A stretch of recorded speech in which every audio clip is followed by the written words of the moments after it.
From the director who brought you Smokey and the Bandit, Hooper, Cannonball Run, comes the ultimate spectacle. Megaforce, an elite compact fighting unit armed with the most sophisticated weapons ever seen on a movie screen. The mission, to preserve freedom and justice and battle the forces of evil. The good guys always win, even in the 80s. Megaforce.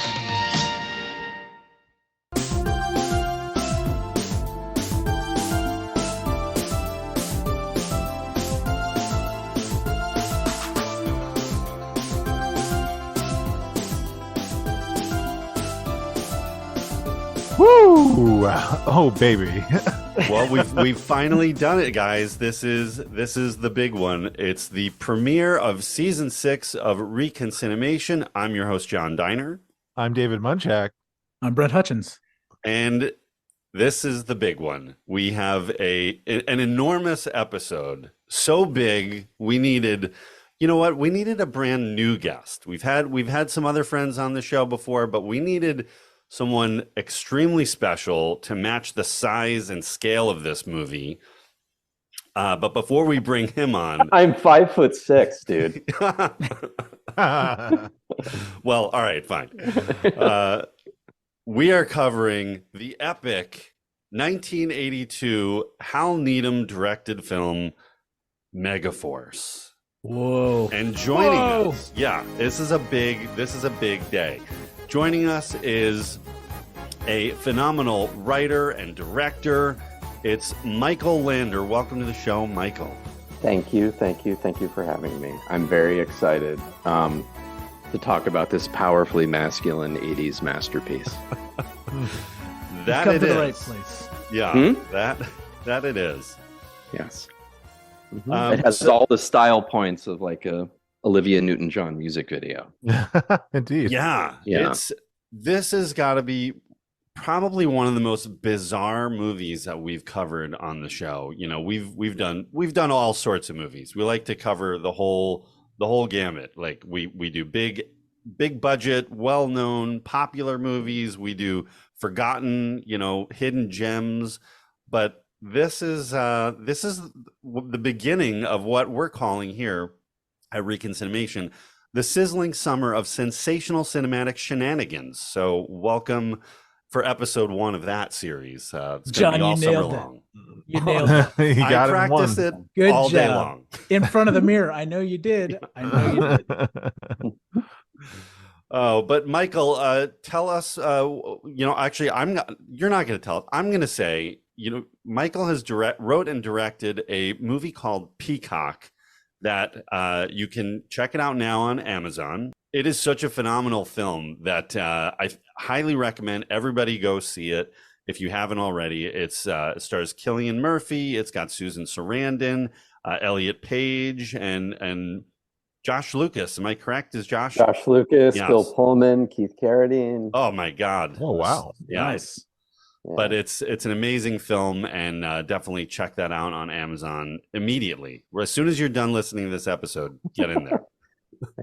Thank you for the plug, John. Oh, of course. I'm gonna tell Alexa to fire that up. Yeah. Right as soon as we're done. Yeah. Perfect. Okay, so let's get down to it. Why are we talking about Megaforce? Where did this come from, guys? Is it my fault again? You tell me, You're sir. obsessed with Megaforce, John. It's like Megaforce this, Megaforce that.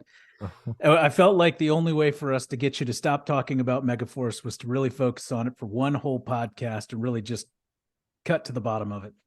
I got to get it out of my system, but let's talk about like where did this first kind of hit our radar? Michael, why don't you kick it off? When was the first time you saw or heard about Megaforce? My parents owned a video store. I grew up in a video store. And so as a kid, I didn't see this movie when it came out, as I hope we talk about 1982 and what an incredible year of movies it was. I think 1938 and 1982 are neck and neck as the greatest year of movies in Hollywood history. Absolutely, yeah. So oddly in the in '82, Megaforce slipped through. But I saw it the first time. I remember seeing it on VHS. I could, in my theater of my mind, I can walk over to the video box and tell you exactly what it looked like, what pictures were on the back, and it was just one of those movies you just put on and in the background, and we're just stunned at was it a comedy? Was it an action movie? Who better to star in a giant '80s multi-million dollar action film than a Broadway song and dance man? I mean, it's the only thing you can do. Yeah. No, and yeah, it's a good thing you're doing this during Pride Month. It's full of rainbow iconography. Yeah. From a parachute that opens up that has a rainbow flag on the inside, to motorcycles streaking across a desert, shooting off rainbow smoke. It really has it all. But that was the first time that I really remembered it. And then a buddy of mine recently moved out to the desert outside of Las Vegas, in Pahrump, Nevada. And I was like, this is the area where they shot Megaforce. And so I was like, have you seen it? And he was like, no. And I was like, could not ask Alexa to buy that fast enough. And so it's become a tradition, hence this T-shirt and whatnot. It's become a tradition every time I go out to Pahrump, we throw that on and have a good laugh. Do you, when you see your friend out there, do you do the thumb kiss from afar? Yeah. Yeah. No, I mean, that GIF has gone back and forth. Is like my text chains are littered with Megaforce GIFs and stills. There's never enough Megaforce GIFs. There isn't. There really isn't. Yeah. All right, Brent, how about you? When was the first time you heard about it? Is it when I started talking about it or before then? I remember the box art. The box art stands out to me quite a bit from just perusing the aisles of my local video store as a kid, but I never saw it. Like, for whatever reason, like, it never really, I don't know if it was on HBO or if it wasn't on cable or whatever, but I missed it completely. And I've been aware of it because a certain person that I spend a lot of time talking to sure brings it up a lot, but I hadn't really seen it until more recently, 2023, and maybe June 2023, maybe roughly right around June 11. 2020. Yeah, June 2023. Michael, you mentioned having like some like traditions that you have with this, that you and your buddy get together and you watch it. I feel like this is exactly the type of movie that this is for, right? And so, like, it's to me, it has, like, watching it on my own for the first time ever, I have to say I was like, what the fuck is going on? But if I had a guide through that journey, I feel like it would have been an exceptionally enjoyable experience, and it was still extremely fascinating. The level of the practical effects chaos that is happening at certain parts of this movie, I found absolutely mesmerizing. There's very much a kindred spirit to the vehicles in this movie that reminds me of a lot of the like 80s Mattel like toy cars that I would have played with as a kid and things like that. Very much like if I was a kid making a movie in my brain, this is what it would look like on screen. And so I can't say that I can sit here and be like, that movie was exceptionally made, but it's one hell of a ride and it was very enjoyable. And I'm glad I finally got a chance to see it. And I'm looking forward to talking more about it with someone who really appreciates it. So this is going to be fun. This is the place. David, what about you? If you look on IMDb now as of this recording, that box art, the box art you'd see at the VHS. It's because that sort of looks a little familiar. That poster, I guess. It's not really box art. That's the box art version of that. so yeah, like that actually looks familiar, but also like I realized like that looks like the cover of a bunch of Nintendo Entertainment System games. Like it's like an artwork of like action, so it kind of like reminds you of like whatever, not Contra exactly, but the gameplay of Contra, or these endless games where it was just like army type action and explosions Russian and stuff. attack. Russians, yeah, Yeah. like just like, but like, so then even down to the font, which the font of Megaforce is like, it's a weird, like, it kind of looks like Blade Runner, kind of looks like Metal Gear Solid, again, Metal Gear from Nintendo, like just like sort of that. And I don't know if that's if this is an original font to Megaforce, but there is one. If you look out there, you can look for Omega Force and download that for your computer, and then you can have the Megaforce font in all your documents. But so that sort of looked familiar to me. And but done. Is that David's plug? Yeah. Yeah. I just wanted to help anyone who's looking for it. Like, if I wanted just go to create muncheck.com font/font. Exactly. I'm going to now type all of my memos in Megaforce font. Yeah, I think you owe it to everyone. But yeah, so it was sort of familiar with that artwork, I think, but I wasn't aware of the film. But yeah, it became something with becoming friends with John became something of okay, that there's this thing out there. But like much like Brent, it is like it feels like seeing it alone by myself, it's one thing, but it's almost like if I'm going to take ayahuasca, like you need a shaman to bring you through. One of your friends who you trust is going to guide you through this experience, right. just for that first time. So like the way Brent described it, I'm like, yeah, it's gotta be like doing that. Like, because yeah, there's things about it that are confusing and exhilarating and stunning, and That's definitely a word for it. Stunning. Stunning is It's as equally admirable in its scope of practical effects as it is absolutely batshit crazy bananas, Right. nonsensical. It truly exists, I think, in equal parts. well, that's what I was and then like that's my big thing. I was just the combination of stunts and camera and practical effects, Yeah. and all that. I was like, whoa, like those are extremely impressive on their own in a sense. And Mhm. I'm like, it doesn't gel with the rest of the film at all. But there is like sort of an exuberance to every like scene of the movie. There's some like sort of like, just the whole team is a bunch of smiling goofballs who commit murder and fight for freedom or whatever they do. It's just like, wow.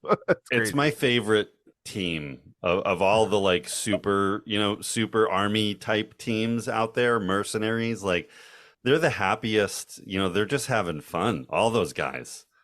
Well, it has a very Team America World Police, like let's come back to hold that thought, because we're going to come back to that way later on. It is held. Yeah. Yeah. So the first time I saw this was I did not see it in my local video store, Movies One. Did not come across it. Did not see the poster.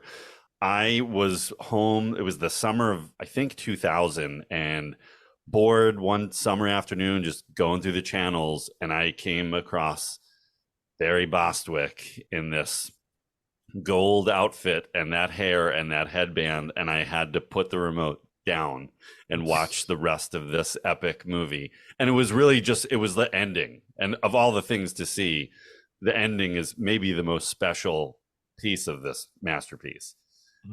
Spectacular. And then I could not find it again. And it was, this is like when VHS was starting to, simmer down, and DVDs were really starting to pick up, and hadn't made the transition yet. But yeah, I was kind of obsessed with the movie. And it wasn't until Michael, when we became friends and realized that each of us had a love of Megaforce, that I think we went to the next level.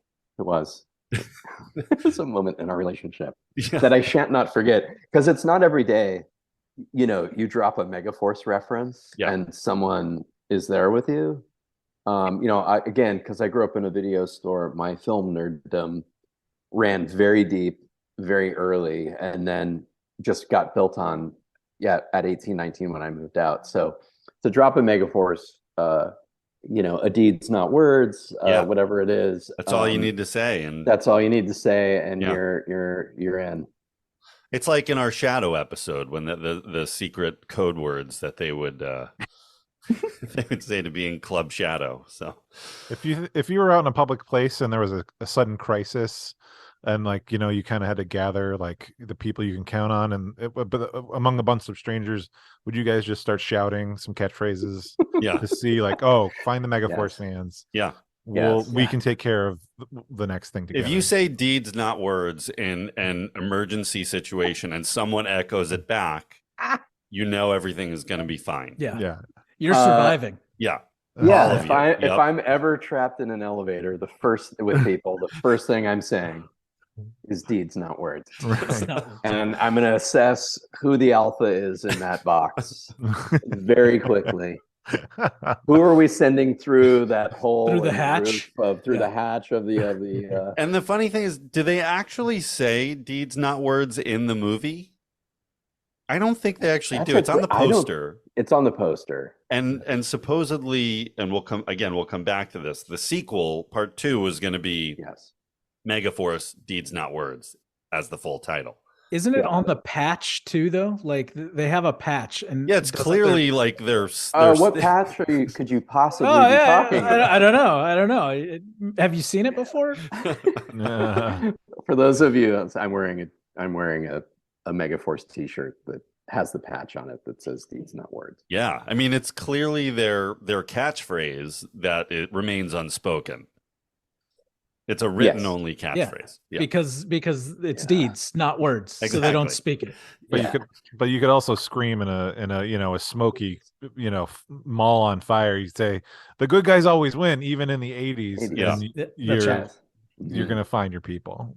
So guys, I know the millions of listeners right now may not all of them may be familiar with Megaforce. So maybe we should just back up just a second. David, can you explain, maybe not even the plot of the movie, but what is Megaforce?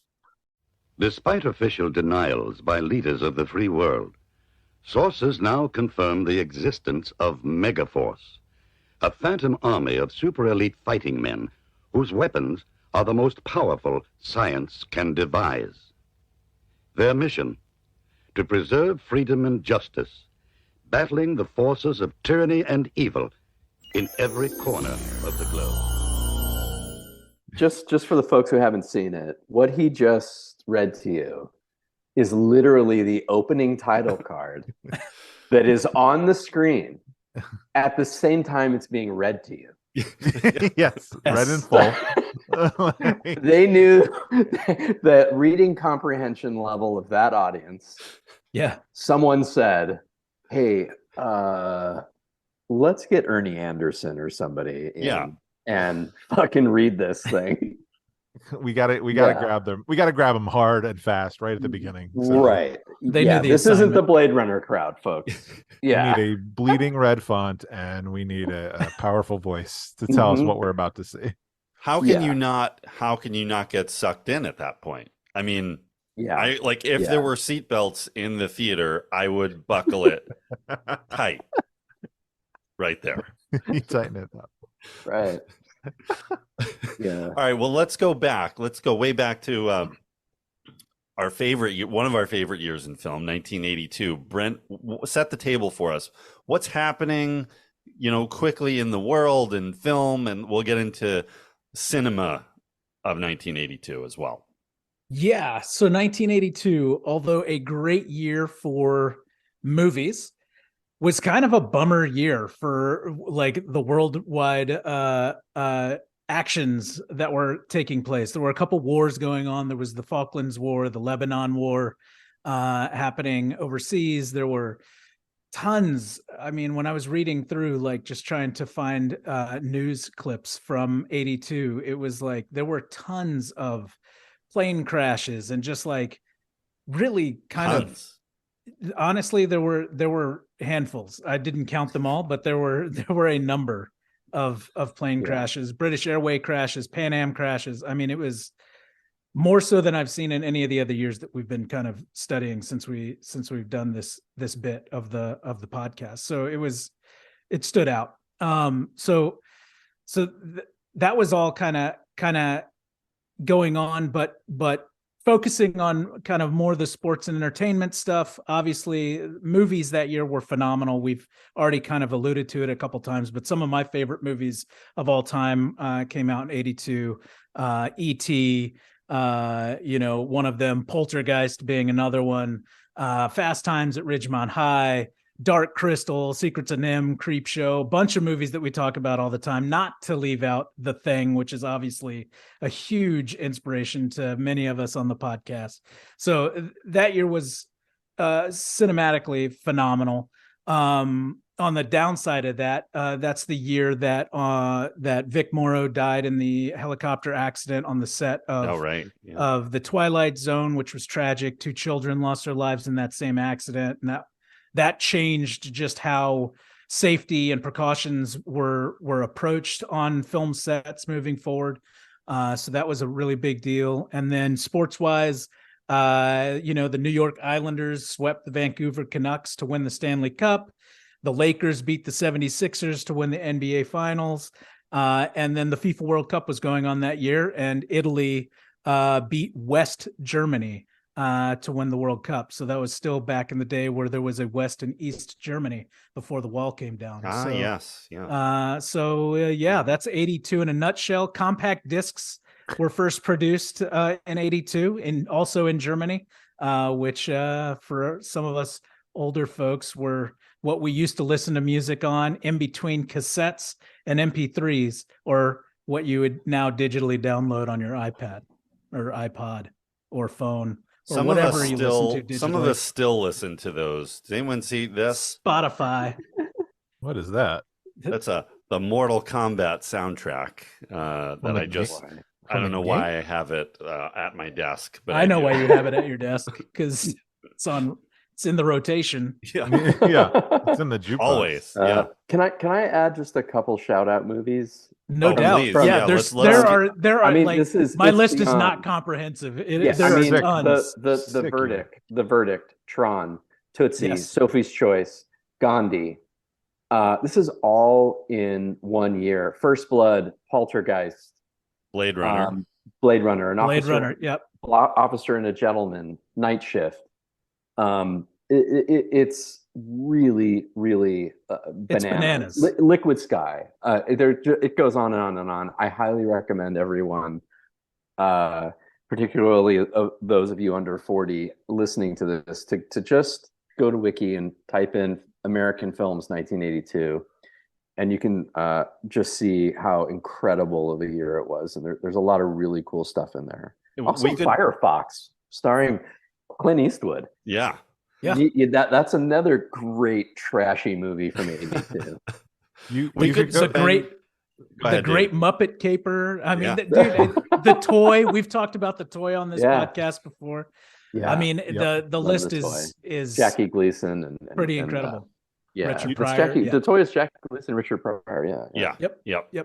You'd have to go to different theaters, but on a summer day in '82, you can go see Poltergeist, Wrath of Khan, E.T., Blade Runner, The Thing, Tron. July of that summer must have been just the greatest time to just keep going to the movies. We could just do this podcast just on the year 1982 and have a full lineup. I'm if you'll have me, I'm here for it. And that should probably be 4 parts. Easy. We've be a 6-hour odyssey. We tried it with 1997 once, and that has become our lost episode because it was it was okay. We were at 4 hours, and we were like halfway through the year. We were like in August, I think. Was it August? Did we make August? Okay. Yeah, we were about to start August, or we just finished it, and it's like we have the whole fall. I'm like, oh no. We spent a lot of time on Uli's Gold. So. How do you not? Good. Yeah, it's tough. It's tough not to. Yeah. But 1982, there's one movie that tops all of them combined, really. Zapped. And that's Megaforce.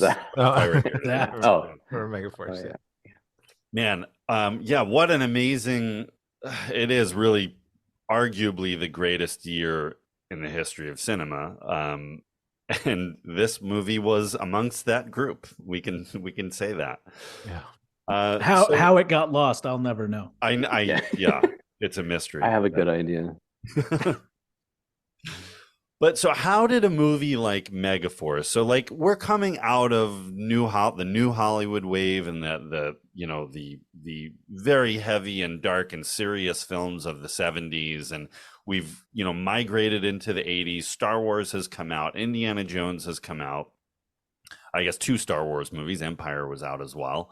So the tone is starting to lighten, but we're not fully in that 80s mode yet. Megaforce is completely like an 80s, bananas feel good movie, but just happening maybe a few years too early. Like if Megaforce came out after like Police Academy, maybe the world would have been a little more ready for it. Wait, you're saying it's ahead of its time? I think that Megaforce was ahead of its time. That's a bold statement, but okay. Yeah. We'll ride with that. Yeah. It's a movie with an identity crisis. Man. Yeah. I think it's a movie that doesn't know what it is, and it's so clear that it doesn't know what it is on the screen that's one of the reasons why it's one of the great trashy films of all time, one of the great train wrecks to watch of all time, because it exists at a weird intersection of action and wisecracking, sort of taking Cannonball Run and the other things that Hal Needham had done, and Hooper and Smokey and the Bandit, and trying to sort of shoehorn it into, a Golden Globus action picture or something. Right. It was not. By the way, that's only a reference I could make on this podcast where anyone would understand what I was talking about. I just we did a whole episode on the history of Golden Globus. Oh, great. Okay, cool. So Jim Cotta, you got the entire Michael Dudikoff canon of covered. Course. Yes. We did one episode on Avenging Force, and then we did a whole episode celebrating canon. Because you could say Megaforce ushered that in, right? Yeah, there's an argument. I mean, it is kind of in that there is a moment for that where it could fit in, but it's just a glorious piece of train wreck captured on celluloid. Yeah, it certainly, sorry, David, it certainly, when I was watching it, like kind of reminded me of some of the old Ed Wood movies like Plan 9 from Outer Space, except like cranked up to 11, right? Like with all the explosions and the apparently unlimited access to military vehicles and armament, but and military aircraft. Yeah, there's absolutely. an entire sequence. How the hell did they get access to all this? But there's massive like transporter planes and absolutely. And so, but it did while watching it, I was like, man, this really feels like 80s Ed Wood. If to summarize, right. And it's all from it's the brainchild of Hal Needham, really. Who was the a long-time stunt coordinator who came up through, I think, starting in the 50s all the way through into the 70s, and then made the jump to director. And his greatest film has to be Smokey and the Bandit, separately from Megaforce. I'm talking about Megaforce is its own universe, everything else is separate. My favorite Needham is Rad. There you go. Rad. I'm just putting it out there. Yeah. Rad. My favorite Needham is Hooper. Yeah. You get Jan Michael Vincent. You get Burt Reynolds. You get Sally Field. You get Brian Keith. You get Robert Klein as the annoying first AD. You get James Best, Adam West. It's wow. If anybody hasn't seen Hooper, you need to see Hooper. And again, the scale and scope of practical stunts that is in it. There's a jet car. There's a sequence. My wife is a first AD, and there is a car sequence with people lining the streets in this old town with smokestacks falling behind a car that is harrowing. Just really a legit, just like holy shit. Even if you just watch that part of it, Hooper, seek it out. Yeah, but Hal was, so Smokey 1 and Smokey 2 and Hooper and what else? I'm forgetting something else that's in there. Cannonball Run. Cannonball Run. So huge movies of Yeah. that like late 70s into the early 80s. He was one of the top directors for that, that window of time. Yeah, of the big action movie directors of that time, he was the guy. I'm trying to think of what the equivalent sort of would be today, maybe like a Francis Lawrence or not quite a James Cameron on that big of a scale, but he was a go-to action guy. Yeah, and all those were hits and tag teaming with a major star in Burt Reynolds, who was of that time had to be what, George Clooney equivalent, right? Yep. I feel like I'm just talking a lot. That's why you're here. So Hal Needham was actually Burt Reynolds' stunt double for a movie called Gator. They became very, very good friends. For 12 years, Hal Needham lived in Burt Reynolds' pool house. He wrote on legal pads the script to Smokey and the Bandit and gave it to Burt Reynolds and said, if you get this made, I'll direct it. And that's what launched Hal Needham's career. Hal Needham invented the Shot Maker, which is a car that has a bunch of camera gear hooked to it, so you could shoot car chases a lot faster. He invented the air ram. He had invented a bunch of stuff that's used today in movies and TV shows. He's a super, super important guy, and made really cheesy, wacky stunt movies. Basically, it was his sandbox. And Megaforce becomes the next one in line for that, right? That this is a movie. I mean, it felt like this was just a reason that Hal could get his stunt buddies together with some special effects and explosions and just have a good time in the desert. That's what it looked like to me. Yeah, that's... Isn't this all about just having a goof off great time? Like all of these Hal Needham movies, like the characters are having a great time. I mean, like Smokey was just loving life, right? Like it's a celebration of like the crazy shit you could do, pretty much, right? Yeah, he's the king of the hold my beer movies. Right. Like script and plot and everything is like that. Let's just put that off to the side. But hey, man, I got this cool fucking thing we're gonna do. Let's do it. Look, if he were alive, he would have directed The Machine with Bert Kreischer, probably, right? Like that's probably where his intersection would have, if he had made it through. But yeah, that's where it was a time where machoism, sort of toxic masculinity of the 70s into the early 80s. Again, which is hilarious why Brian Bostwick was chosen to star in this in Megaforce. Yeah. Who, those of you who haven't seen it, is a very tall, slender, slightly effeminate man wearing a gold unitard and a blue headband with Just for Men hairspray and a big pouffant. It's crazy. It's the greatest look I've ever seen on celluloid. I mean, the gold spandex suit is. Yeah. No, would you say it's not very forgiving? Is that the word you're looking at? Yeah, I'd say it's not very forgiving at all. Doesn't leave much to the imagination. No. Yeah. But there is a lot of powerful people behind this movie besides Hal. I mean, you have Golden Harvest, who is one of the biggest, or if not the biggest, production company in Hong Kong, who's making this attempt to break into the American film market. And they have a $50 million slate that they are, allotting to make a certain amount of movies. And they have selected Megaforce as one of those films. And along with that, Al Ruddy is the producer, who is the man who produced The Godfather and who created Hogan's Heroes. I think the TV version of How the West Was Won, and later on another Texas epic, Ranger. Walker, Texas Ranger. Yeah. So the fact that one person was creatively involved with Walker, Texas Ranger, and Megaforce is something very special. And The Godfather. And Godfather, yeah, all like of those in interweave one, that. yeah, in one line. Yeah. You've lived a life. But yeah, so there's some big names behind this, and watching it now, I was really curious, why wasn't Burt Reynolds in this movie? Do we know? Was there? I mean, he was still like one of the top stars at this point. Mm-hmm.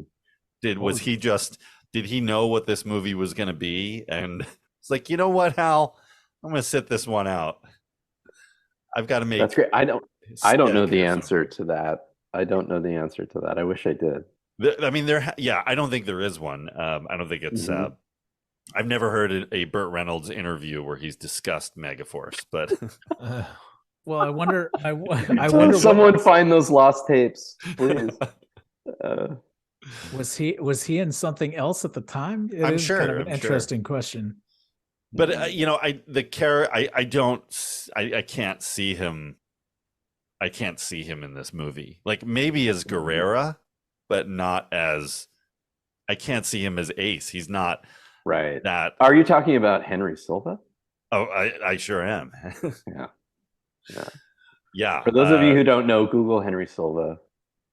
140 credits, I think, to his name. Yeah. Henry Silva is one of a very recognizable face that was all over movies through the 60s and 70s and then still through the 80s. And yeah, he was in noir films in the 50s. Yeah. I think he lived to be 96 or 94 or something like that.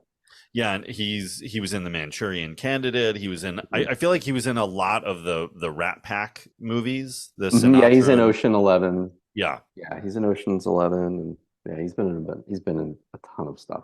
And then gets involved into a lot of low budget, action horror movies. He's in. I want to say he's the villain in Code of Silence with Chuck Norris. He's in Alligator. He's in, and of course, he finds his way into Megaforce. Mm-hmm.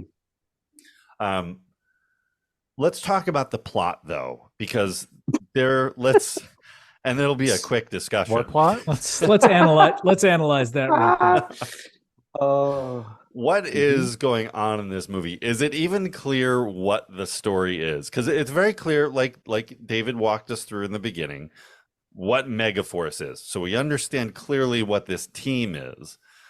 But then we meet Guerrera, who's part of this army that's invading another country, right? The country of. So Guerrera is part of the Gamibian army, and they're invading the Republic of Sardoon. So which appear to be, in appearance like countries in the Middle East. Mm-hmm. But why that's happening, we don't know. Right. There is no explanation of what he's after, the purpose of and there's invading. A lighter involved, like Barry Bostwick has a lighter, and maybe Guerrera has a lighter. Yeah. Take his lighter. Yeah. Well, why are they trying to stop him? Like that's like I don't feel like they really established like what the point of them trying to stop him was either. Well, because we don't know why that Megaforce is like. Yeah. We protect good. Right. The Brits need him probably, right? Like these are probably there's controlled territory under British rule, kind of like India for a long time, so something like that, because that's where I can that, and they can't, the official governments can only go to certain places and not cross certain borders, so that's why Megaforce is recruited, because they can basically go anywhere they need to, and I think so. They're not acting in an official capacity for any government. Yeah. So we meet Edward Mulhare, who many will remember from Knight Rider, and Persis Kambata from Star Trek: The Motion Picture, but this time with a full head of hair. And so they go off to recruit Megaforce to come in and help. Mm-hmm. Edward Mulhare, who 86 episodes, like you said, of Knight Rider. But Yep. also at one moment shows up in like desert fatigues and Carol Channing glasses, like giant round like glasses your grandma buys at like Walgreens before going on vacation to Cabo. And like a blue ascot. Yes, and a blue ascot. Yeah. An amazing wardrobe choice. Awesome wardrobe choices. I feel a whole wardrobe chest full of costumes for Halloween this year. Yeah. Well, there's no costume designer on this movie. I know. Yes. Are we going to talk about them? Am I jumping ahead? You're jumping ahead, but we can talk about it right now. Okay. It's fine. Right, because Mattel designed all of the vehicles and the costumes before they ever started shooting. So there was never a wardrobe person on this, because it was all based on designing the toys that were going to sell. I mean, that's how confident they were that this was going to crush. The merchandising is going to be sick, you guys. Yeah. I mean, this movie is G.I. Joe just before G.I. Joe comes out. It's really the same thing, except they're all wearing the same uniform. What G.I. Joe smartened up, especially from a marketing perspective, is like every character looks different, does something different. They're very they have a significant or a specialty, each character. So we're the Megaforce, they're all just kind of one team who look in, all wearing the same outfit. But there definitely was a marketing campaign fully in mind going into production on this movie, and the partnership with Mattel was huge, a huge part of that. They were trying to get some of that Star Wars toy money. There if you go online, you can find there's comic books that were coming out a year before the release that show like the poster and the vehicles and what everyone was looking like. It's like a line drawing, and you could pre-order toys, like Star Wars did. Wow. Because Kenner didn't have the toys ready. Right.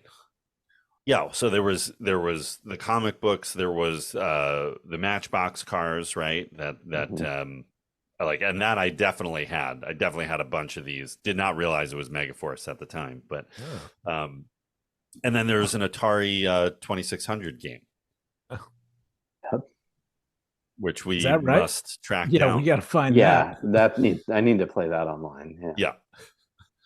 But we follow Pierces Kambata and Mr. Mulhare as they try to find this mysterious Megaforce team somewhere in a miscellaneous desert, where we meet my favorite Megaforce member besides Ace. It's Dallas, played by Michael Beck from The Warriors. Rattlesnake shooting Dallas. Yeah. So Confederate flag wearing. Confederate flag, skull T-shirt wearing. Yes, skull. Yeah. Yeah. My favorite part of that scene is the two of them are in the desert looking all over, can't find any, just wondering how someone's going to pick them up, and then gunshots ring out, and Michael Beck is like 10 feet away from them with his pickup truck that somehow they didn't see right in front of them. His full-size 82 Ford Bronco. Yeah. Right. Yeah. Mm-hmm. Yeah. So just gonna sneak that right up on you. Yeah. And he is like the happiest, all of Megaforce. I really applaud them for they love their jobs. I've never seen people that love their jobs as much as the Megaforce dudes do. They love deeding instead of wording, guys. It's like their favorite thing in the world to do. Yeah. So Michael Beck takes them in and brings them inside. Not before a randomly unnecessary hologram lady in a beach in the middle of the bikini, wearing a bikini. Yeah. That's to show they have the technology. Yeah, you have to plant that seed earlier. It's not going to track later when it shows up again randomly. It was perfectly placed in a not random spot in the middle of the desert. Yes. Yes. Mm-hmm. So we've got very simple story beats happening here. The pulse is very slow at this point in the movie. And then we spend quite a bit of time inside the Megaforce lair, which is the most high-tech the most high-tech pieces of equipment that I've seen, frankly, ever to this day. Mm-hmm. Mm-hmm. And huge mountain base, right? Like I was like, huge. Like this is G.I. Joe vibes for me, I think, right? Oh yeah, like, just yeah. like multiple levels of and crazy vehicle, and the number of vehicles in this thing they show off. It's all world building. Like this is how impressive the Megaforce is. There's only 60 guys in the field, but they've got an army's worth of. They've got 1,200 vehicles. We only got 30 guys to drive it, but yeah, there's. How many of them can really drive a helicopter? Yeah. I actually shot on that stage, or that Introvision stage, where they built all that stuff. Oh wow, really? Did they have any? Did you kiss the ground? I did. I burst into tears. It's also famously how they did all of the Big Lebowski. The Big Lebowski dream sequences were all shot on that same stage. The Introvision stuff, where it's just a rear projection, and they build part of the set in front of the rear projection. It's all been practical, and it doesn't feel real. The uncanny valley when you're watching it, it's just like, wait, what am I looking at? Why is there no depth past a certain point? It just all flattens out. It's weird. Did they shoot the skydiving scene there too? You mean the greatest first date in the recorded history of the greatest romantic skydive scene ever put to film? Yes. Kids, get yourselves a copy of this movie, man. I'm telling you, it is one ridiculous, literally the two lead characters have an amazing first date with some weird crazy score behind it, where they jump out of an airplane and have a first date while skydiving. And I mean, not like the act of learning how to skydive, but I mean in the air, plummeting towards the earth, skydiving. Yeah. It's and very obvious intercuts between real skydiving footage and then this and then them laying on a plank of wood pretending to be skydiving. Don't they talk to each other at one point? They do. Right? At one point. Yeah, they have an line exchange. Yeah. Sure, you do it 14,000 feet. Yeah. Falling to the earth. Listen, I've never jumped out of a plane, but I'm sure that's totally possible. Oh, completely. Yeah. Completely. It's usually the best first date. Mm-hmm. Absolutely. It's where you want to take your person on your first date, for sure. True. If you want to blow thumb kisses, that's definitely where it starts. Yeah. Mm-hmm. And this is where we get our first glimpse of our lead, Ace Hunter, played by the amazing Barry Bostwick, and probably one of the most flamboyant characters, lead roles that I've ever seen. I mean, he's so theatrical and over the top that it's just amazing to watch it. Like I could just watch that character just like eat a sandwich, And we see our first bit of like the actual cool part of Megaforce, which is like the stunts. Like we see three drivers, and you can tell which one is Ace because you can see the bandana. Mm-hmm. So, and these motorcycles, he wears the long blue headband that kind of sticks out of his helmet. Right. That's right. So we as the audience can easily identify the hero. Yeah, we always know where the hero is. Yeah, we do. Mm-hmm. And I mean, easily my favorite part of this movie is definitely the rockets that shoot off the motorcycle handlebars. Like, that's not even like, that's really like my favorite part. It's awesome. They're exceptional. Like they're like the old school Boy Scout rockets that you would build and shoot out in a field. Some of them go this way, some of them go that way, some of them go all sorts of ways. It's it's awesome. Go ahead, David. I'm just like, I didn't do this much, but all I could think of was being other boys under the age of 7 playing with trucks in the the woods and or in the mud and just like making like noises and firing pew pew pew and just like, and I'm like, okay, they're doing it for real. Like that, this is what this is. This is a showcase of children playing with like their toys. Like that's all this is. With the same amount of artistic thought put into it. Right? Yeah. There are parallels there. This is definitely the movie that taught that first kid to shoot the Roman candle at his buddy in a war and have Roman candle wars. From 100%. his BMX bike. Yes. His BMX bike. Yep. 100%. But this is where the movie like completely wins. Like it totally excels at doing this. Like this stunt, that shot. There's like one particular shot that it's in all the trailers, and where you're behind the 3 motorcycles, and they just kind of like those balloons like start pop up, and then they just unload the barrage of missiles into that's target practice, John. That's target practice. Yeah. Huh. But it was rainbow colored balloons is target practice. Yeah. Of course. That's those are the colors you need. But yeah, that's like, every time the movie gets to that point where like we're seeing the real stunts and the real, however many stunt guys there were on those motorcycles and those buggies and just like going at it, that's like where the movie is totally achieves what it wants and what Hal's going after. And then they ground it with another scene of the actors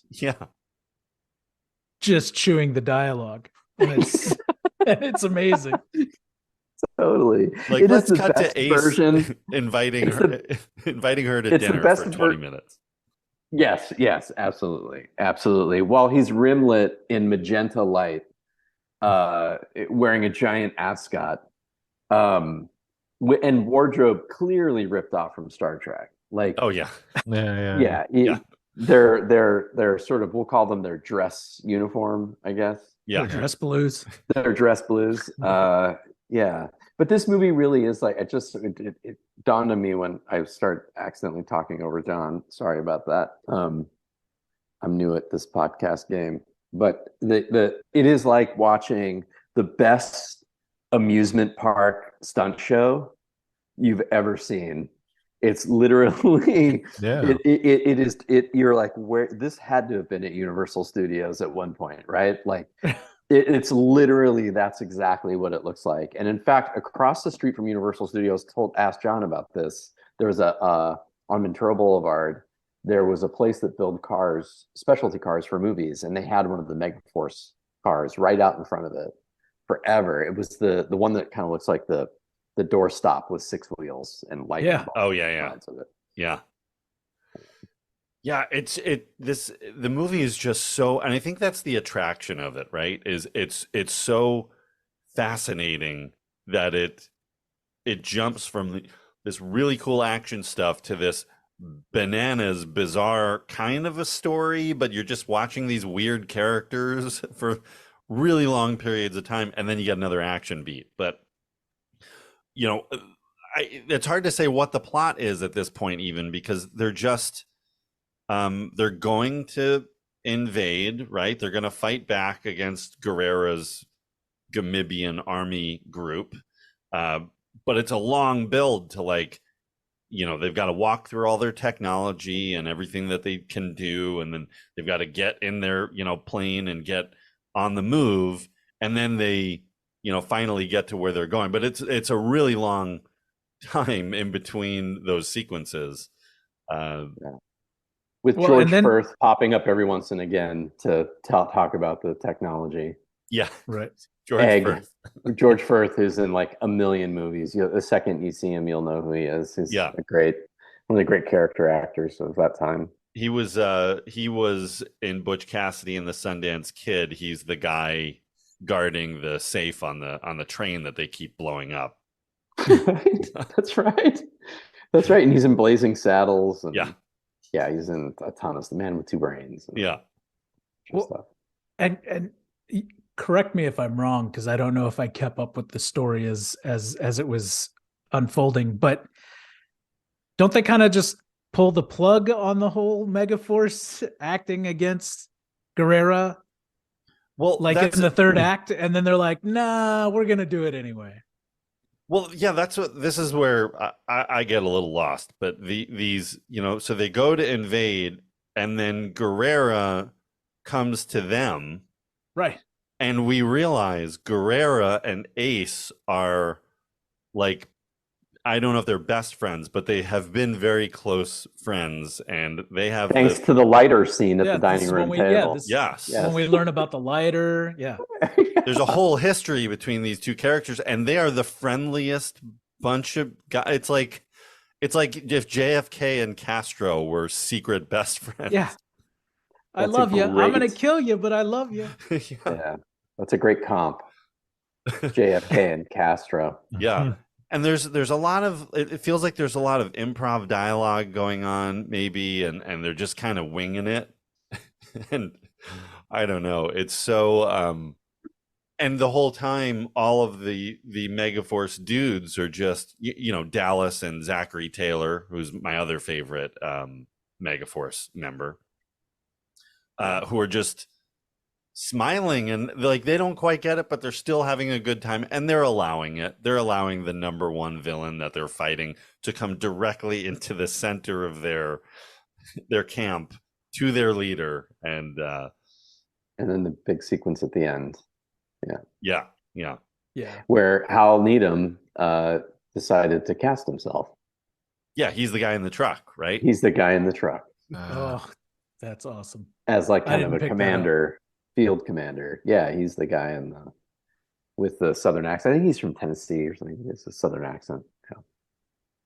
So Guerrera comes in. They also let Guerrera go, and then the attack continues. And and the same thing. It's just another excuse to just like let these stunt guys have a lot of fun. And it didn't even seem like it was super choreographed, maybe that exactly what's going. It just seems like it's just chaos happening. I love the colored smoke, and I mean, like there's a lot. The flying motorcycle at the very end was a little bit awesome. Oh, is that the word? A little bit too amazing. Whoa, we got it. The ending is a whole separate discussion. Podcast. Yeah. It was a little bit too far for me, guys. I couldn't let it slide. Yeah. Right. Because the Ralph Bakshi animation that all of a sudden shows up in the middle of them describing the big scene wasn't enough for you. No, that was flying fine. motorcycle. The flying motorcycle that really put it over the edge for me. Right. I mean, it was incredible. Going back to Pierce's Kambata for a second. So she the whole time she's connecting with Ace, but also I think she's trying to join Megaforce. And she does join Megaforce, but then he says, "But you can't come on this mission." Why? Yeah. The one woman in the movie can't quite keep up with them. Let's meet for dinner after. Yeah. So you get your thumb kisses goodbye, and then later on when he returns. But so a lot of action ensues. That's where the movie is really working. And then the team separates from Ace. Ace gets left behind. The team is made it to the ship, and they're taking off, and they're going to leave Ace behind. But you can't leave Ace behind. No. And we get one of the greatest ending sequences again in film history, as Ace gets on his special motorcycle, and which we see it sprout wings, and he takes off after the plane, flying into the air with some of the greatest performances by Barry Bostwick and facial expressions on that Introvision rear projection that I've seen. So you're forgetting the most important part, the barrel roll. Yes. He does a fucking barrel roll as he's approaching the back of an open C-130 aircraft, flying Hercules. Seems pretty reckless for an escape. He's just that in control. It's kind of taking showboating, right, to a new level. Yeah, you got to show off. If you're gonna do a move like that, you got to do it with flair and style. Oh yeah, yeah. When you're escaping death, for sure, do a barrel roll on a flying Yamaha 250cc dirt bike, and really approaching the back of the C-130. Every shot in that sequence is my favorite shot. Yeah. There's nothing wrong with that. And, I love the reaction shots. Like, we cut to the Megaforce dudes who are, at the back of the airplane with the, ramp down, waiting for him. And they're calling him. And it is some of the greatest overacting I've ever seen. It is genius. We pan down each of the Megaforce members, and they are so excited and so encouraging and happy and really pulling for Ace. And I love that moment. And Dallas leading the way. Poor Michael Beck. I don't know how he went from the Warriors, then 3 years later he's doing this. But we did skip over one other element right before Ace is able to meet up with them. He finds his way back to Guerrera and knocks on Guerrera's tank door or tank hatch and delivers one of our favorite lines of the movie. Hey! Hi, Duke. Oh, listen, I just wanted to say goodbye and remind you that the good guys always win, even in the 80s.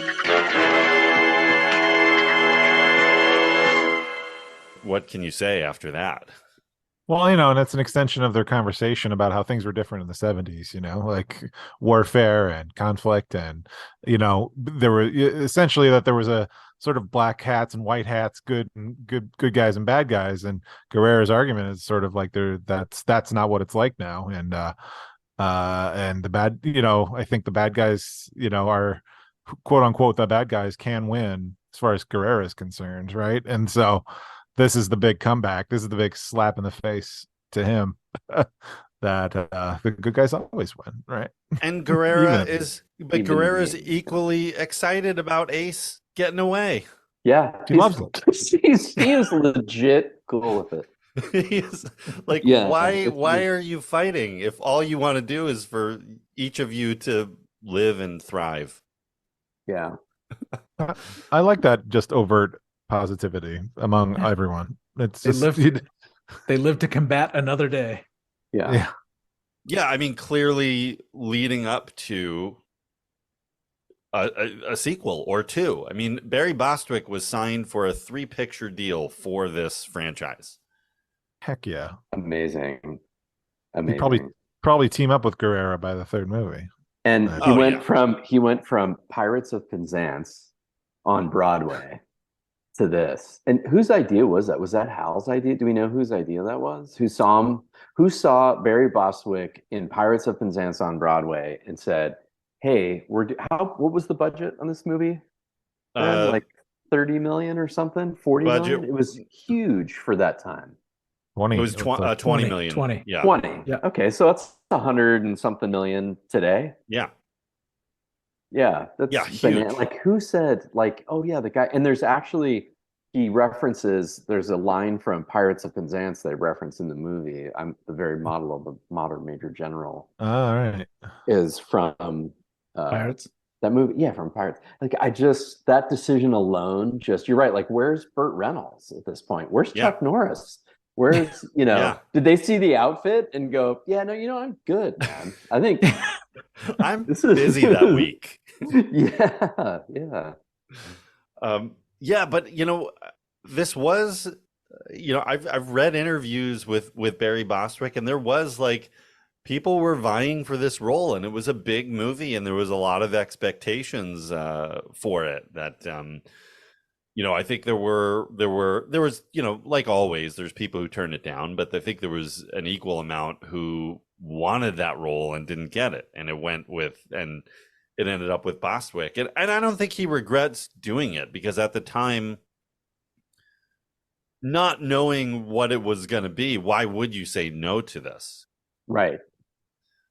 Even Yeah, reading a you're script, getting- like even reading at the time, like plenty of people read Star Wars and didn't think that was Right. thought that was silly and wasn't going to Well, be and anything. Hal Needham had just directed like two of the highest grossing movies of the last 5 years at that point. Yeah. Like, why wouldn't, yeah, totally. Like, I completely see why people said yes. It's in the execution of it that's just batshit. I mean, absolutely batshit crazy. Yeah. I think as soon as the outfits came out might be when me as an actor would start questioning what we're doing. Yeah. Yeah.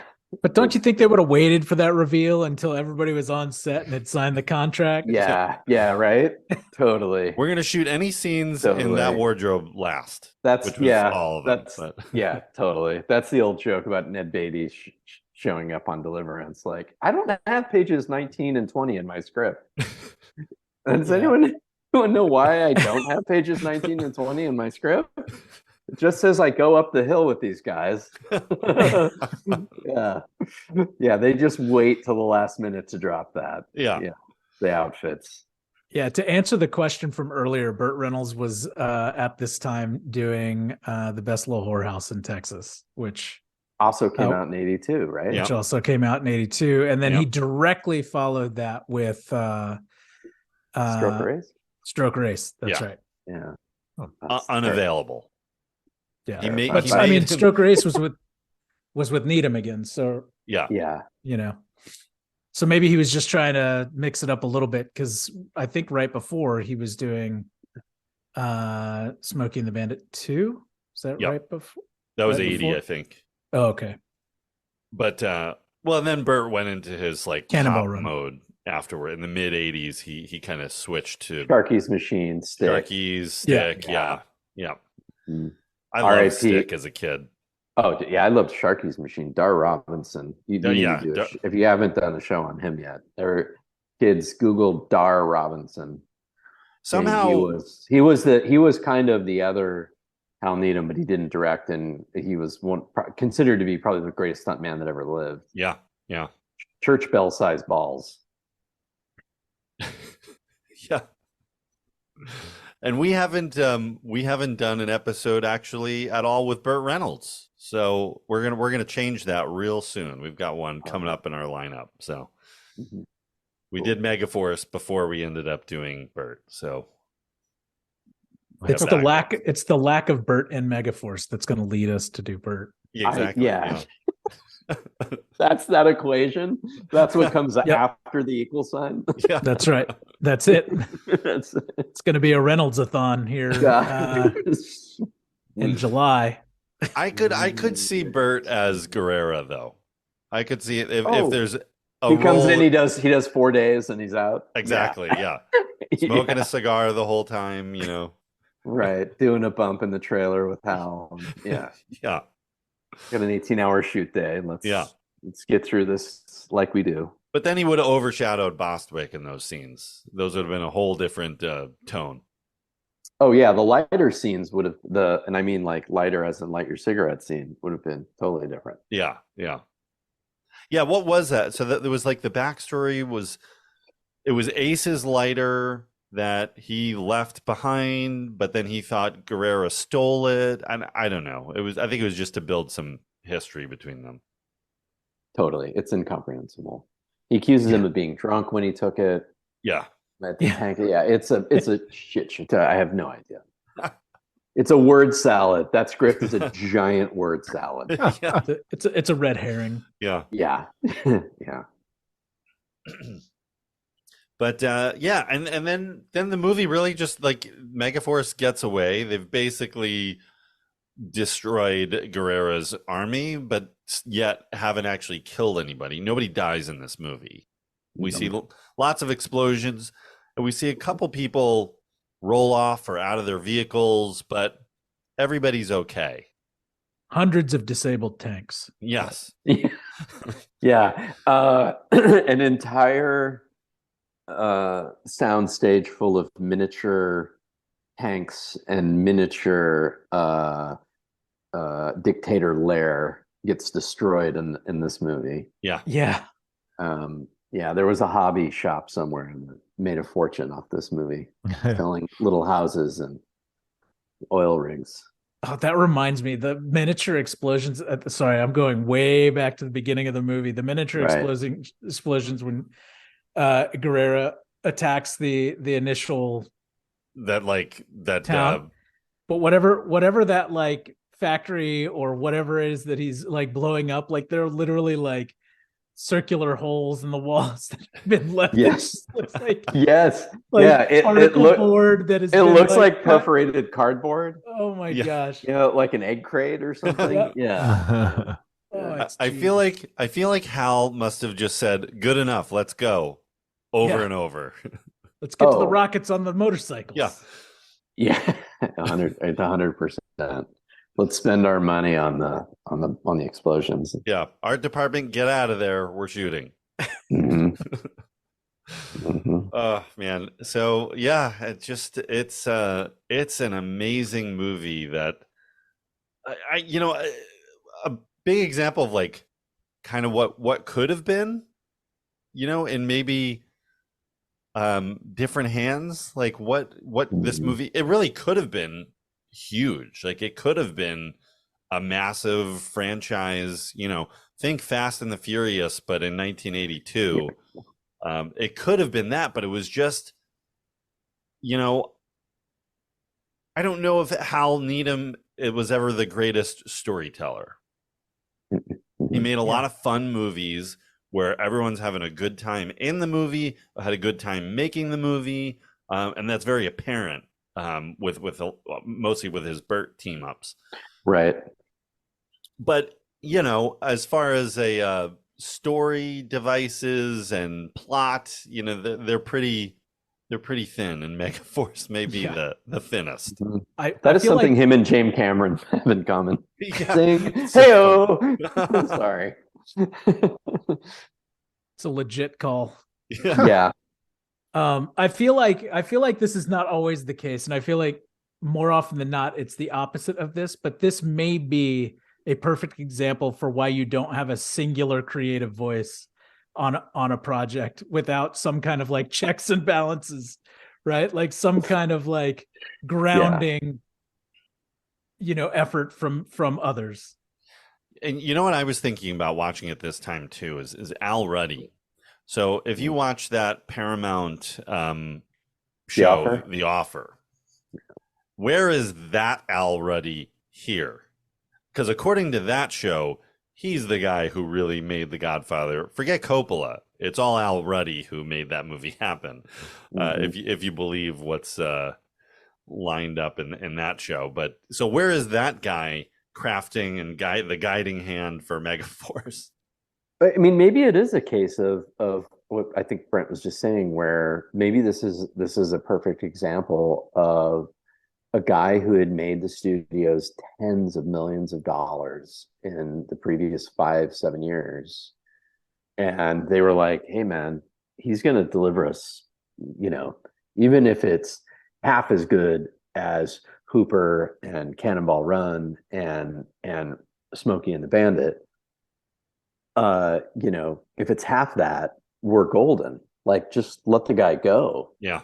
And throw in a sidecar of cocaine and an amazing relationship with the U.S. military, apparently, to be able to get all of these tanks and airplanes. And it really is just, everyone should just watch it just to see it's so representatory of the excess of the 80s. Yeah, it's a spectacle in every way. Yes, and it's hollow. It's absolutely hollow, which is very, very, very 80s. It was all about what was up front and not what was inside. And it really is, not to over intellectualize it, but that's really, really at its core what you're watching is the excesses of the 80s straight across the board in the worst way possible, but also in the best way possible. Yeah. That's a great way to put it. It's such a, it's just an insane movie. It's so banana, like the characters are so over the top, yet without a plot. Yeah. Like you were just It kind saying. of, yeah, it's kind of the A-Team before the A-Team. Yeah. Like, had they nailed this, they could have been the A-Team. Like, this could have become a TV series. This could have become 3 movies. Like, the what ifs of this film are huge. Yeah. All the pieces of it were there, and just in just the right. And I don't know. We'll never know what it was, if it was Hal Needham saying, like, first of all, Hal Needham had a great sense of humor, clearly, and Burt Reynolds and his relationship is clear, because that's kind of what made those other movies so light and fun and had action. But then he tried to apply that to this kind of military-based, sprawling story, and it just didn't work. Right? Didn't translate or scale. Yeah, that's exactly right. Yeah, it didn't scale. And by the way, Hal Needham is the first guy. He's credited with being the guy to show bloopers at the end of a movie. Yeah, that's right. Oh. Was that for Smokey and the Bandit? Was that the first one? Smokey and the Bandit or Cannonball Run? I can't remember. One of them. Yeah, one of those. But he was the first one to show outtakes. Yeah, I read somewhere that's actually where why I think Jackie Chan, because of that, that's why Jackie Chan did it in the majority of his movies. Yep. Right. Amongst many others. Yeah. Right. All right. Well, shall we? Why don't we move on to our segment we call Box Office Glory?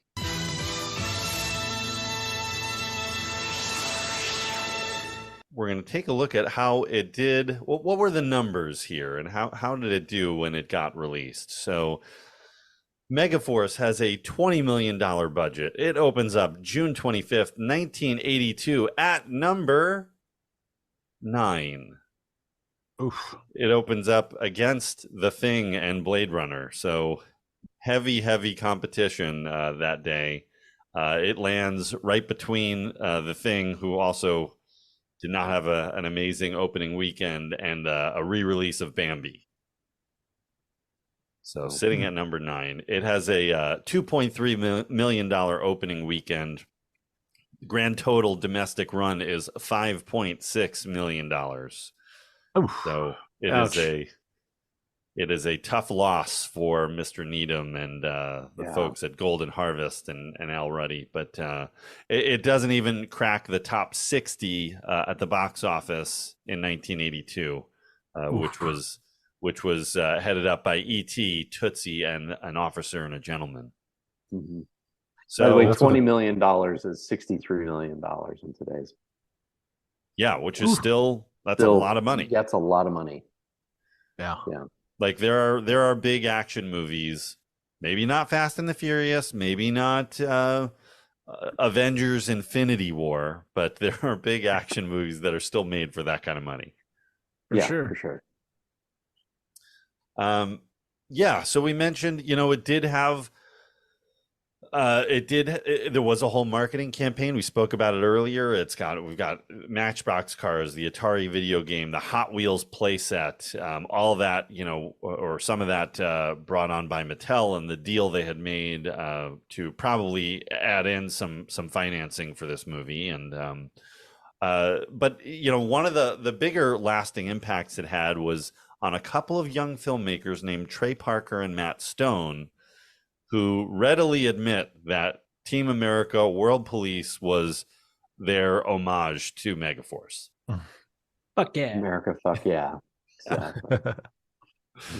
Which is like kind of like doing Megaforce right, Yes. Dude, that movie is I have not seen it in a while, and I'm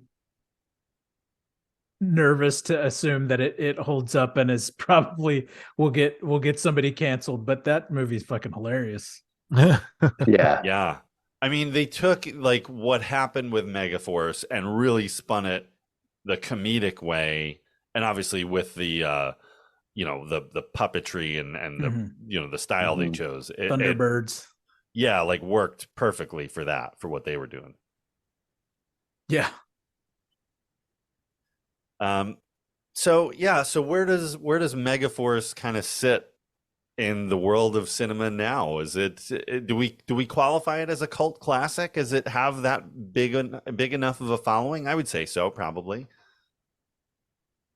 What evidence do you have to that?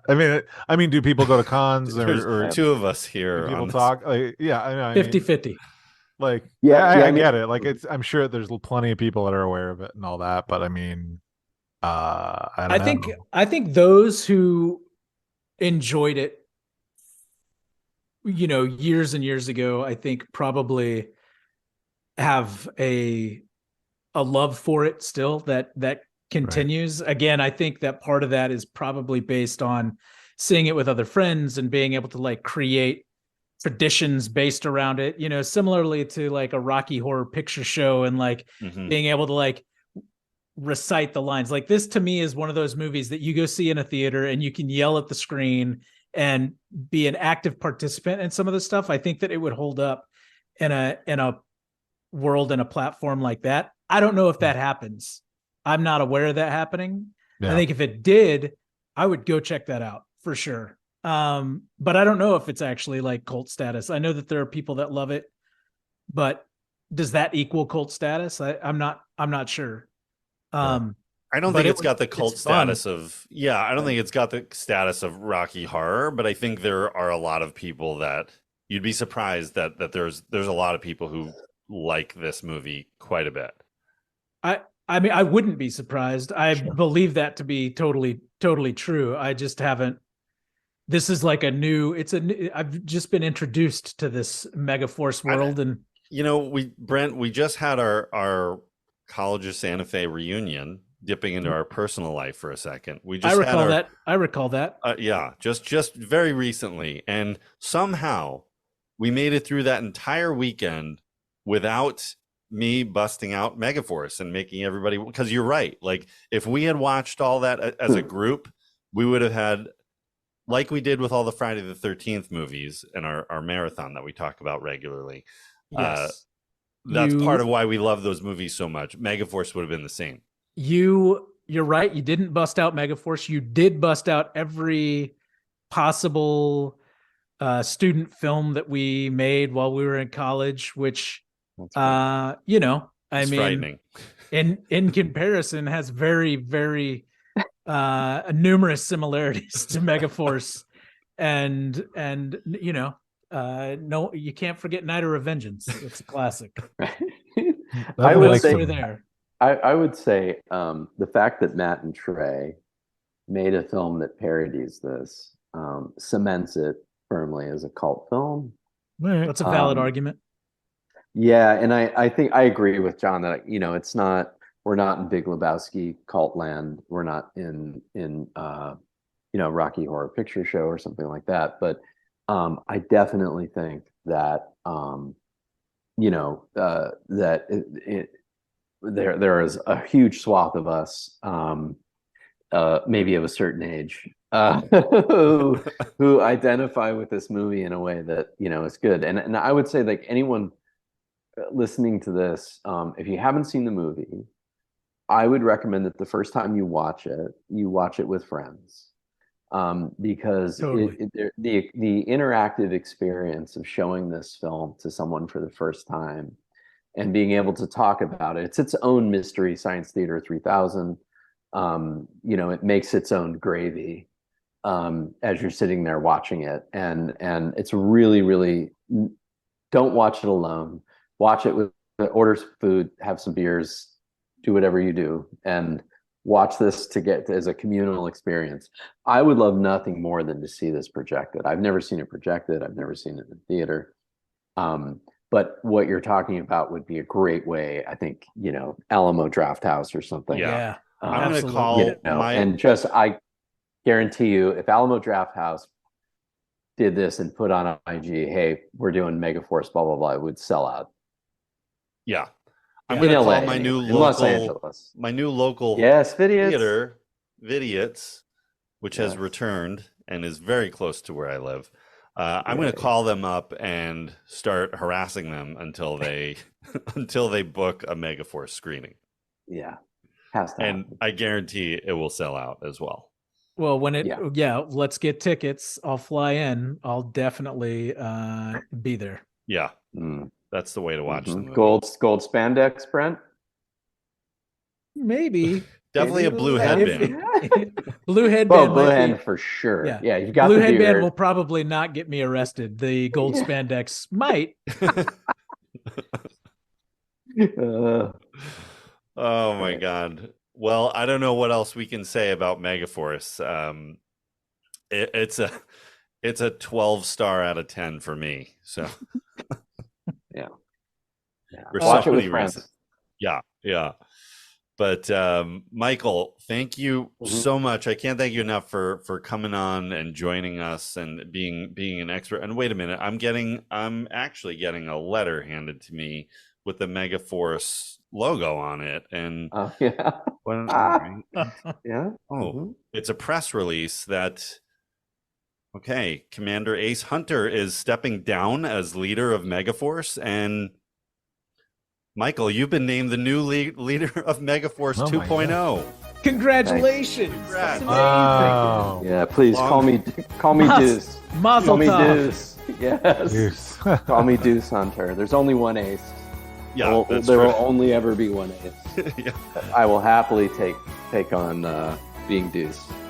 That's amazing. Congrats. I know you're going to take the team to new levels. I am. I'm working on an e-scooter that launches rockets. Got a lot of big plans. Yeah, the team has aged a bit, so I think they need some. Well, me and the ghost of George Firth are working on that now, and he's, for those of you who don't know, George Firth plays basically Egg. They call him Egg, but he's basically the Q from like James Bond. He's the Q of the Megaforce. Right. He's the gadget guy. Yeah. He's a gadget guy. Well, Dallas is still second in command, and happily so. So, I look forward to your journey there. Thank you. So, Michael, again, everybody, please get on Amazon right now and check out Peacock. It's an amazing film. Thank you for bringing that to audiences everywhere. And what else do you have going on? I know you're always writing. Every time I talk to you, you're writing. And well, there's a big strike happening right now. Yeah. So I'm not. Yeah. So I'm in the Writers Guild. So I'm not writing on anything.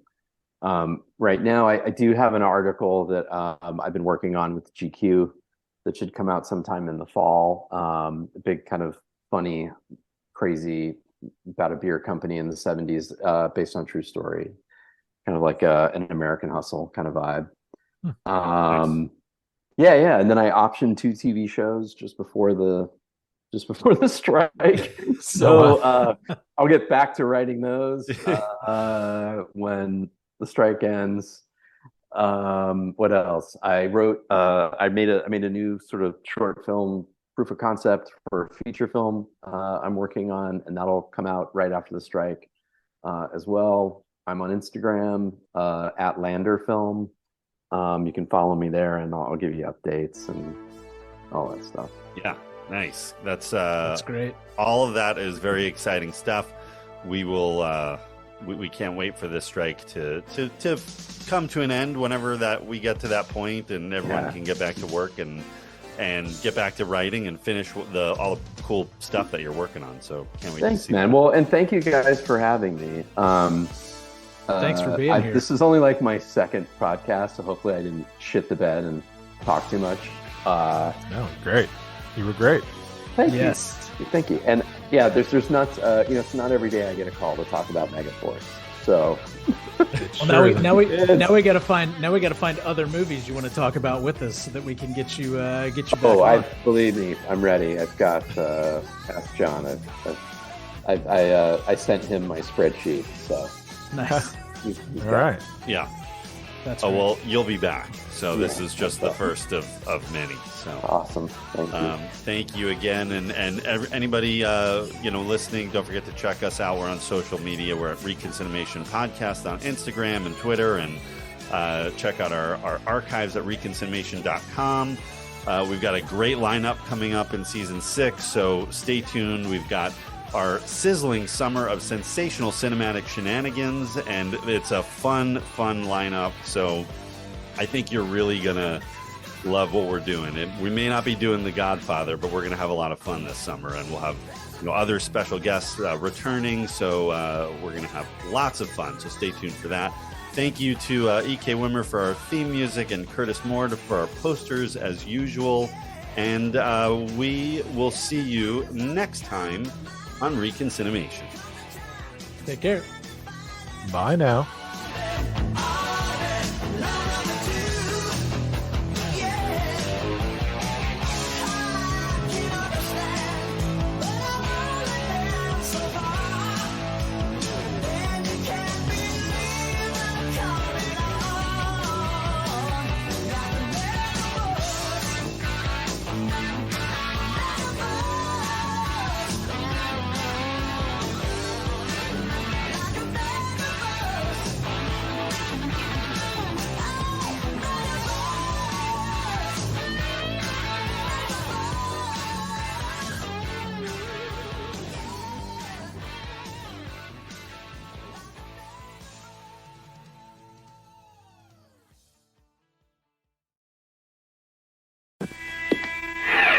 The world's in danger, only you can save us. They still speed, does the seal, it takes Megaforce. The enemy is everywhere, so take the cycle to the air.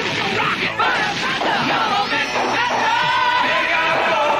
And when you do, you won't be the same. Cause the Megaforce. Megaforce for your Atari VCS, one of the new games of the century from 20th Century Fox.